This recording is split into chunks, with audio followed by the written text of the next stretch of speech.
اذا جاءک المنافقون، نبی جب آپ کے پاس منافق لوگ آئے، قالوا نشہد انک لرسول اللہ، انہوں نے کہا ہم گواہی دیتے ہیں کہ آپ اللہ کے رسول ہیں، واللہ یعلم انک لرسول، اللہ جانتا ہے کہ آپ اس کے رسول ہیں، واللہ یشہد ان المنافقین لکاذبون، لیکن اللہ تعالیٰ گواہی دیتا ہے کہ یہ منافق جو ہیں یہ جھوٹے ہیں، یہ منہ سے کہہ رہے ہیں دل سے نہیں مان رہے، لما تقولون ما لا تفعلون، سمجھ آ گئی نا؟ اتخذوا ایمانہم جنتاً، انہوں نے قسموں کو ڈھال بنایا ہوا ہے، یعنی جب آپ ان کو کوئی پوچھیں کوئی غلطی یہ کریں، کوئی جان و مال قربان کرنے سے پیچھے رہیں، اور آپ پوچھیں تو قسم کھا کے یہ کام تھا وہ کام تھا، قسم ان کی ڈھال ہے۔ فصدوا عن سبیل اللہ، تو اللہ کی راہ سے رک گئے، یعنی قربانیاں دینے سے رک گئے۔ اللہ کی راہ سے رک گئے کا مطلب کیا؟ جان جوکھوں میں نہیں ڈالی، مالی قربانی نہیں دی، تو قربانیاں دینے سے رک گئے۔ باقی نمازیں تو وہ پڑھتے تھے، حضور کے ساتھ کھڑے ہو کے پڑھتے تھے، اس طرح کے۔ تو قرآن کہتا ہے اذا ازلم علیہم قاموا، جب وہ مشکل ہوتی ہے تو کھڑے ہوتے ہیں، آسانی میں تو چلتے ہیں۔ انہم ساء ما کانوا یعملون، باوجود یہ نیکیاں کرنے کے بہت بری حرکتیں ہیں جن کا ان سے ارتکاب ہو رہا ہے، جو فیصلے یہ کر رہے ہیں بہت برے ہیں۔ ذالک بانہم آمنوا، یہ اس لیے ہوا کہ یہ ایمان لائے تھے، ایسا نہیں ہے کہ یہ پہلے دن سے بے ایمان تھے، نہ، ایمان لائے۔ ثم کفروا، پھر انہوں نے کفر کیا۔ یہ کفر اعلانیہ نہیں تھا، یہ دل ہی دل میں تھا، جب مشکل حالات آئے تو وہاں پاؤں کھینچ لیا، یہ کفر ہے۔ فطبع علی قلوبہم، تو پھر تو اللہ نے ان کے دلوں پر مہر کر دی، تو ان کے دلوں پر مہر کر دی گئی، فہم لا یفقہون، تو یہ اب نہیں سمجھ سکتے، یہ باتیں اب ان کی سمجھ میں نہیں آ سکتی، دل پر مہر ہو گئی، یہ سر سے گزریں گی، یعنی دل سخت ہو گئے، دل پر اثر نہیں کریں گی یہ نرم و نازک باتیں۔ وَإِذَا، اب کردار کیا بن گیا؟ جب دل سخت ہو گئے ہیں، مسلمان نماز مسجد نبوی میں حضور صلی اللہ علیہ وسلم کے پیچھے پڑھتے ہیں، لیکن دل کی سختی کے بعد کردار کیا ہے؟ وَإِذَا رَأَيْتَهُمْ تُعْجِبُكَ أَجْسَامُهُمْ، جب آپ انہیں دیکھیں، ان کے جسم آپ کو بھلے معلوم ہو، یعنی شخصیتیں بڑی، یعنی ظاہری اعتبار سے بڑی بھرپور پروکار اٹریکٹیو پرسنالٹیز ہیں کہ آپ کی توجہ ادھر متوجہ ہوتی ہے۔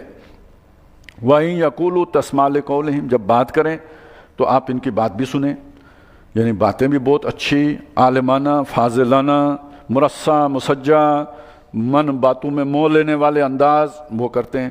بعض لوگ ہوتے ہیں پرسنالٹی بڑی پرروب ہوتی ہے، بولتے ہیں تو بس پھر پتہ لگتا ہے کہ میں ہی ہے کام، لیکن ان کی دونوں چیزیں پرفیکٹ ہیں، شخصیت بھی دکھنے میں بہت اعلیٰ عرفہ بہترین، یعنی ایٹیکیٹس، اور یہ کہ جب گفتگو کریں تو پورے ہر مطلب عرفن مولا اور پورے ڈپلومیٹ معلوم ہوں اور عالم فاضل معلوم ہوں، بلکہ پریزنٹیشن بھی ایسی ہو اٹریکٹیو کہ آپ سننے پہ مجبور ہو جائیں۔ وَإِن يَقُولُوا تَسْمَعْ لِقَوْلِهِمْ، لیکن حقیقت كَأَنَّهُمْ خُشُبٌ مُّسَنَّدَةٌ، کمزور لوگ ہیں، جیسے لکڑیاں ہوتی ہیں دیوار کے سہارے کھڑی، یعنی ایک درخت ہوتا ہے جو اپنے تنے پہ کھڑا ہے، ایک سوکھی لکڑی ہوتی ہے وہ کھڑی ہو ہی نہیں سکتی، یا لیٹی ہوگی، اور کھڑی ہوگی تو دیوار کے سہارے کھڑی ہوگی۔ یہی انسانی شخصیات ہیں، ایک آدمی اکیلا کھڑا ہے، ابراہیم علیہ السلام، اور یہ وہ لوگ ہیں جو نہیں کھڑے ہو سکتے، تو یو ٹرن کون لے گا جو کھڑا نہیں ہو سکتا؟ اور یہ نہ کھڑے ہونے کی علامت ہے کہ کوئی نہ کوئی سہارا پکڑیں گے، وہ کوئی نہ کوئی اپنے ساتھ جو ہے نا وہ لقب لگائیں گے تاکہ دوسرے کو ویسے ہی روپ پڑ جائے، علامہ بن کے، کوئی مطلب اور کوئی ساتھ کوئی ڈگری جوڑ کے، کیونکہ وہ جب بولیں تو وزن تو ہے نہیں، سمجھ ہے نہیں، تو اب کوئی نہ کوئی سہارا کوئی نہ کوئی تو بنانا ہی پڑے گا، کوئی کسی نہ کسی چیز کا، یا کسی گروہ کا، یا کوئی حسب نسب کا، تو وہ اس کو بنیاد بنائیں۔ کانہم خشب مسندہ، اندر سے کھوکھلے، کھڑے نہیں ہو سکتے۔ ڈیل ڈول دیکھیں، بات چیت دیکھیں، معلوم ہوگا کہ ان سے بڑا جو ہے نا وہ نشان حیدر کا اہل اور کوئی نہیں ہے۔ کانہم خشب مسندہ یحسبون کل صیحۃ علیہم، جب کبھی بھی کوئی تیز آواز آئے، مطلب ہوتا ہے نا کہ کوئی نعرہ لگتا ہے، کوئی بلاوا آتا ہے، کوئی نکارہ بجتا ہے، یہ سمجھتے ہیں کہ ہمارے اوپر ہی مصیبت ٹوٹنے والی ہے، یہ پہلے ہی ڈر جاتے ہیں کہ اب بلایا ہے مسجد میں تو کوئی تشکیل ہونے والی ہے، نقد مانگیں گے، وہ جیسے تبلیغ والے مانگا کرتے ہیں نا نقد، تو انہیں پہلے ہی دھڑکا لگ جاتا ہے۔ یا کچھ عرصہ پہلے جیسے ہمارے ساتھ ہوتا تھا نا، دھماکہ دنیا میں کہیں ہو تو وہ کھرا آ کے ہمارے سے نکلتا تھا، تو ہم پہلے ہی گھبرا جاتے، پتہ نہیں یہ جو انگلینڈ اسٹیشن کے اوپر دھماکہ ہوا ہے کہیں وہ بھی ہمارے ہی سے آ کے نہ نکلے، تو یہ ان کو خوف پہلے لاحق ہو جاتا ہے۔ ہم العدو، یہ اصل دشمن ہیں، یہ مارے آستین ہیں، یہ ففتھ کالمسٹ ہیں. فاخذرہم، ان سے چوکنے رہیں. اب دیکھیے وہ تو ان سے تو لڑائی ہے، لیکن ان سے چوکنا رہنا ہے، ان پہ تکیہ نہیں کرنا ہے. ان خام دلوں کے عنصر پر بنیاد نہ رکھ، تعمیر نہ کر. یہ کچے لوگ آپ کے کام کے نہیں ہیں. وہ جن کو سورہ جمعہ نے پکا دیا ہو، جو ساری قربانیاں دے سکتے ہوں، وہ ہیں. تو خاک میں مل اور آگ میں جل، جب خشت بنے تب کام چلے. ان خام دلوں کے عنصر پر بنیاد نہ رکھ، تعمیر نہ کر.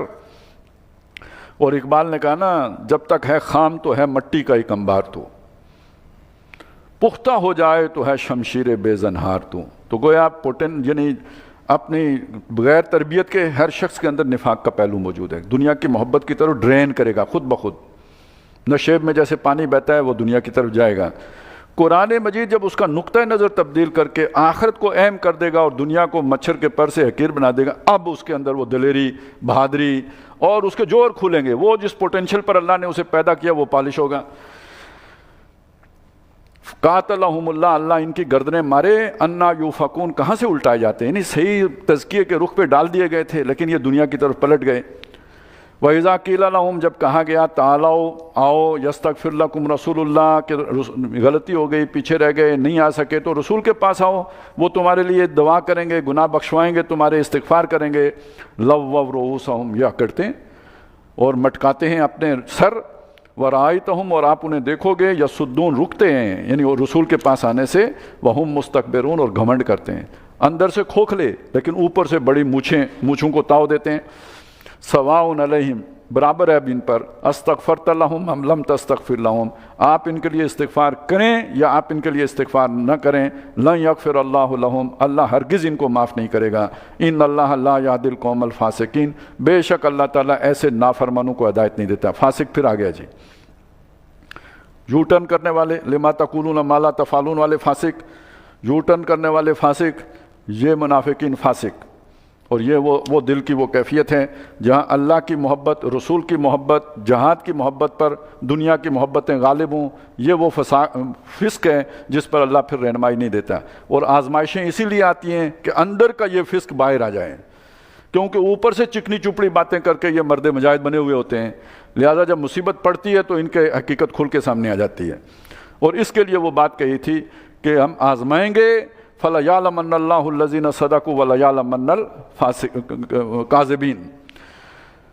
ہم الذین یقولون، یہی وہ لوگ ہیں جو کہتے ہیں لا تنفقوا علی من عند رسول اللہ، کہ مت ان پر خرچ کرو جو اللہ کے رسول کے پاس ہیں. یہ ایک واقعہ ہوا تھا، پہلے بھی آپ کو سنایا، بنی مستلق وہ غزوہ جو تھا، اس میں کوئی مہاجرین اور انصار کے درمیان کھٹ بٹ ہو گئی کسی مسئلے پر. اب یہ عبداللہ ابن ابی کے لیے بہت نادر موقع تھا اپنی سیاست چمکانے کا، وہ قومیت کے جذبے کو جو ہے نا وہ جوش دلانے کا. تو اس نے بہت ہی اس موقع پہ الٹی سیدھی باتیں کی، انصار کو بھڑکایا مہاجرین کے خلاف کہ یہ تم انہیں پالتے ہو اور یہ آج تمہارے گلے پڑ گئے ہیں.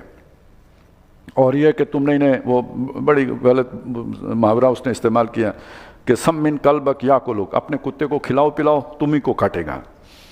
تو یہ مطلب اس کی ذہن اور گند اندر کا آپ کو ان الفاظ سے سامنے آئے گا. وہاں ایک کم عمر صحابی موجود تھے، انہوں نے آ کے ساری رپورٹ دے دی حضور صلی اللہ علیہ وسلم کو. اس کو بلایا گیا، ایکسپلینیشن مانگی گئی. اس نے قسم اٹھا کے، اتنا بڑا سردار ہے وہ، قسم اٹھا کے مکر گیا. صحابی کی پوزیشن بڑی خراب ہو گئی، تو وہ ویسے بھی کم عمر تھے، مقابلے میں اتنا جو ہے نا چودھری. تو پھر اللہ تعالیٰ نے یہ آیات اتار کے اس حقیقت کو کھولا، یعنی وہ اس بیان کی تصدیق کی جو صحابی نے دیا تھا. یہی وہ لوگ ہیں جنہوں نے کہا مت خرچ کرو اللہ کے رسول کے لوگوں پر، حتیٰ ینفضوا، جہاں تک کہ یہ چھٹ نہیں جاتے. یعنی یہ بھیڑ لگی ہوئی ہے، کھانے کو ملتا ہے، سارے بیٹھے ہوئے ہیں، اور یہ کہ مال ہمارا ڈکارتے ہیں اور اللہ اللہ انہوں نے لگائی ہوئی ہے. اگر تم انہیں کھانا پینا ان کا بند کر دو، یہ سارے چھٹ جائیں گے، ادھر کوئی بھی نہیں رہے گا. وَلِلَّهِ خَزَائِنُ السَّمَاوَاتِ وَالْأَرْضِ، حالانکہ اللہ ہی کے خزانے ہیں آسمانوں کے بھی اور زمین کے بھی. وَلَٰكِنَّ الْمُنَافِقِينَ لَا يَفْقَهُونَ، لیکن یہ منافق نہیں سوچتے. یقولون، وہ کہتے ہیں لَئِن رَجَعْنَا إِلَى الْمَدِینَةِ، جب یہاں سے ہم واپس جائیں گے مدینے، لَيُخْرِجَنَّ الْأَعَزُّ مِنْهَا الْأَذَلَّ، جو وہاں کے عزت والے ہیں وہ وہاں کے ذلیلوں کو نکال باہر کریں گے. مطلب یہ ہے کہ عزت والے کون ہیں؟ جو وہاں کے مقامی ہیں، یعنی سن آف دا سوائل جو ہیں، جو انصار ہیں، وہ مہاجرین کو نکال دیں، ہم مزید نہیں افورڈ کر سکتے، نکال باہر کریں ان کو.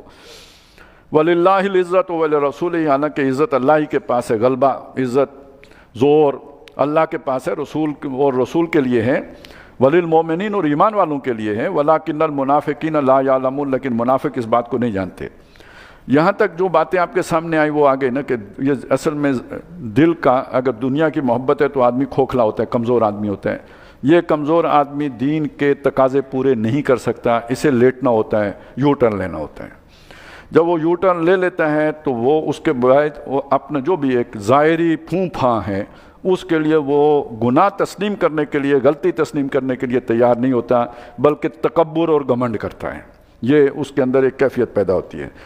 استغفار کرنا، وہ سمجھتا میں نے ٹھیک کام کیا، یہ زمینی حقائق کے مطابق تھا، یہی ریئلسٹک اپروچ کا یہی تقاضا ہے، اور اس کا نتیجہ یہ نکلتا ہے۔ اب دیکھیں اللہ کی نظر میں کیا شے بنتا ہے۔ پہلی بات یہ کہ وہ اللہ کے نبی کی دعا سے بھی اس کی گلو خلاصی نہیں ہو سکتی، نبی کے استغفار سے بھی اسے فائدہ نہیں پہنچ سکتا، اتنا اللہ اس سے ناراض ہوتا ہے۔ اور دوسری بات یہ کہ جو عذاب مشرکین پر نہیں ہوگا، جنہوں نے اللہ کے نبی کو پتھر مارے، جنہوں نے دندار مبارک شہید کیے، جنہوں نے گھر سے نکال دیا، ان پر اتنا عذاب نہیں ہوگا جتنا عذاب ان منافقین کے اوپر ہوگا۔ ان المنافقین فی الدرک الاسفل من النار، یہ ہے اس مرض کی ہولناکی یا ہلاکت خیزی، جو آپ اسے جو مرضی نام دے دیں۔ اور ایک بات یہ بھی سامنے آئی کہ یہ ہوتا ہے اچانک، بغیر سوچے سمجھے ہوتا ہے، جو شعوری فیصلہ کرنے کی ضرورت نہیں۔ ہاں دنیا محبوب ہے تو بس ہو گیا، تو بچنے کی صورت کیا ہے وہ آگے آ گئی۔ پہلی بات، یا ایھا الذین آمنوا، اے وہ لوگوں جو ایمان لائے ہو، لا تلہکم اموالکم ولا اولادکم عن ذکر اللہ، تمہارے مال اور تمہاری اولاد تمہیں اللہ کی یاد سے غافل نہ کریں۔ دنیا کی محبت اللہ کی محبت پر غالب نہ آ جائے۔ یاد سے غافل کرنا، میں نے بار بار آپ کو پیچھے سمجھایا، یاد سے غافل کرنا مطلب یہ نہیں بھول جانا نہیں ہے، اللہ کی معرفت کو نہ پہچان، اللہ کو صحیح معنی میں پہچان نہ سکنا۔ اللہ کے سامنے کھڑے ہوئے ہیں، جھوٹ بول رہے ہیں، فانساہم ذکر اللہ، اللہ نے ان کو اللہ کے اپنی یاد سے غافل کر دیا، تو اس کا کیا مطلب ہے کہ وہ اللہ کو دیکھ نہیں رہے؟ دیکھ رہے ہیں، پھر بھی جھوٹ بول رہے ہیں۔ کیوں بول رہے ہیں؟ سمجھ نہیں پا رہے ہیں، مت ماری ہوئی ہے۔ تو جو اللہ کی یاد سے غافل، یعنی اللہ کی پہچان سے غافل ہو گیا، وہ قربانی کیسے دے گا اللہ کے لیے؟ صحیح معنی میں پہچانے گا نا کہ میرا محسن ہے تو تب قربانی دے گا۔ تو جب اللہ محبوب نہیں ہوگا تو محبوب کون ہوگا؟ جس کے لیے محنت کر رہا ہوگا، یا اولاد کے لیے کر رہا ہوگا، مال و اسباب کے لیے کر رہا ہوگا، کاروبار کے لیے کر رہا ہوگا، لائف اپنی جو ہے نا کوالٹی لائف کے لیے کر رہا ہوگا، دنیا کو جنت بنانے کے لیے کر رہا ہوگا، پھر اس میں پڑا ہوا ہوگا۔ تو لا تلہکم اموالکم ولا اولادکم عن ذکر اللہ ومن یفعل ذلک فاولئک هم الخاسرون، جس نے یہ کیا وہ خسارہ پا جائے گا۔ ہر بندہ چوکنا رہ کے، ایفرٹ کر کے، کوشش کر کے اللہ رسول اللہ کے لیے قربانی دینے کو پریارٹی پہ رکھے، نہیں تو نفاق کی بیماری پیدا ہو جائے گی۔ یہ یوں سمجھیے یہ ویکسینیشن ہے، آپ نے اس سے بچنا ہے نا، وہ کیا ہوتا ہے جی کورونا سے، تو ویکسین کرانی پڑے گی نا، تو ویکسین یہ ہے۔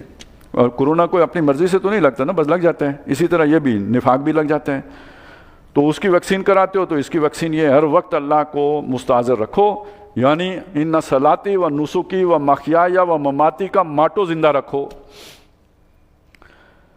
اور بالفرض کبھی یہ محسوس ہو کہ نہیں ہو گیا، بعض اوقات ویکسینیشن کے بعد بھی کرونا ہو جاتا ہے، تمام تر احتیاطی تدابیر، ماسک لگایا، گھر سے نہیں نکلے، پھر بھی کتنوں کو ہو گیا تو کیا علاج ہے؟ نفاق لگ گیا، کیا علاج ہے؟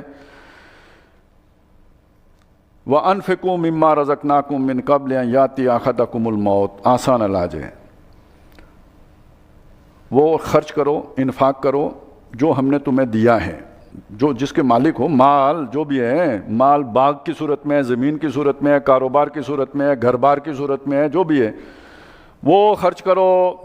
من قبل ان یاتی احدکم الموت، اس سے پہلے کہ تم میں سے کسی کے سامنے موت آن کھڑی ہو، اور جب موت آ جائے گی تو پھر سمجھ لگ جائے گی، فیقول تو کہے گا رب لولا اخرتنی الی اجل قریب، اے میرے رب تو نے مجھے قریب کی مدت تک کے لیے مہلت دے دے، فاصدق واکن من الصالحین، میں پھر خوب صدقہ بھی کروں گا اور نیکوکار بھی بن جاؤں گا۔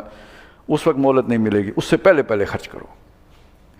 وہ میں نے آپ کو یہ بھی یاد کرایا تھا بار بار کہ صحابہ کسی سے اگر کوئی کسی معاملے میں لغزش ہو جاتی تو وہ پھر جو جس وجہ سے وہ ہوتا اس کو ختم کر دیتے. باغ پورا اللہ کی راہ میں صدقہ کر دو، یہ دگنا صدقہ کر دو، یہی اس کا حل نکالتے تھے. یہی قرآن حل پیش کرتا ہے. اب یہ دیکھیے یہ وہی آیت ہے کہ نہیں ان المصدقین والمصدقات واقرضوا اللہ قرضا حسنا. تو میں نے آپ کو اسی لیے بتایا تھا کہ سورہ حدید ان ساری صورتوں کے لیے ایک مقدمے کی حیثیت رکھتی ہے، اور باقی صورتوں میں اسی کی مختلف آیات کی ایک ایک صورت میں تشریح آئی ہے، وضاحت آئی ہے. وَلَن يُؤَخِّرَ اللَّهُ نَفْسًا إِذَا جَاءَ أَجَلُهَا، اور اللہ تعالیٰ کسی جان کو مؤخر نہیں کرتا، اسے پھر موقع نہیں دیتا جب اس کی اجل آ جائے، یعنی وقت جب مقرر آ جاتا ہے پھر موقع نہیں ملتا. واللہ خبیر بما تعملون، اور اللہ تعالیٰ باخبر ہے تمہارے اعمال سے.